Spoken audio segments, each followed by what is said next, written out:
সুখবর সুখবর সুখবর বাঙালি জাতির জন্য, বাঙালি মুসলিমদের জন্য বিশাল সুখবর।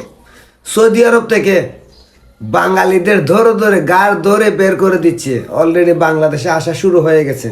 আর যারা ফিরে এসেছে তাদের অভিযোগ হচ্ছে প্যালেস্টাইনের পক্ষে মানববন্ধন করতে গিয়ে মার্কস ফর গাজাতে সৌদি আরবের বাদশার গালে যারা জুতা মারছে, সৌদি আরবের বাদশার গালে জুতার মালা দিয়ে জুতা যারা মারছে, সেই অপরাধে সৌদি আরবে বাংলাদেশিদেরকে ধরে ধরে গ্রেপ্তার করা হচ্ছে এবং বৈধ কাগজপত্র থাকা সত্ত্বেও তাদেরকে দেশে পুশ করা হচ্ছে। বাংলাদেশে কে বাঙালিরা খুশি হয়েছে না?